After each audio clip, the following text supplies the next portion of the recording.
Good morning. So karon magtanom ta og petchay og tangkong.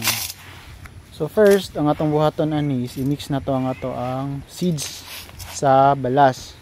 So ginabuhat ni siya nato para sayon ra mag direct seeding.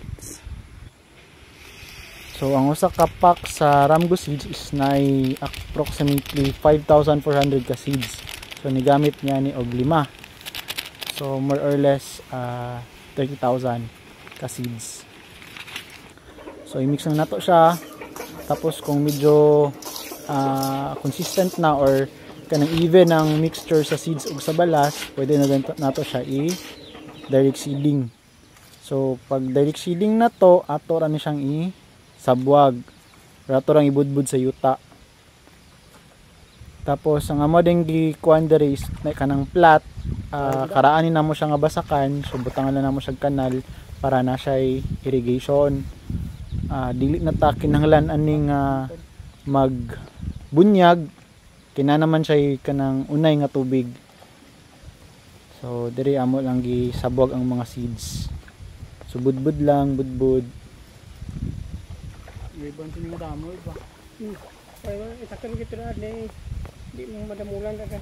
So medyo kahadlok ani kay dagan man kog alimatok ang kanal. So medyo hadlok kog alimatok.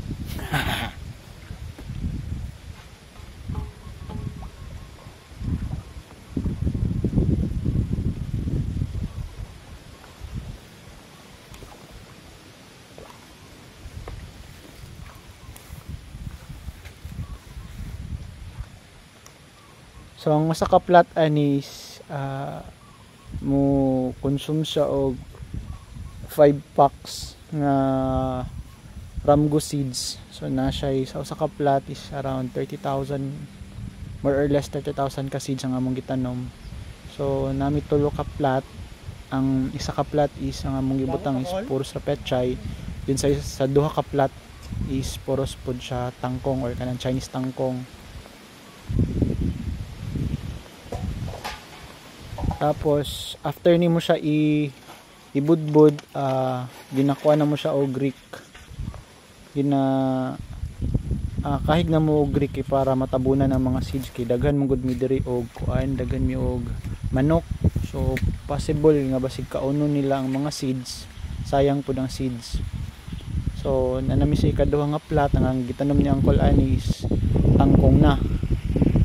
Kana so ginakuha na mo, ginakahig na mo yuta para matabunan ng uban nga iso, dili siya ma-expose sa langgam o sa manok.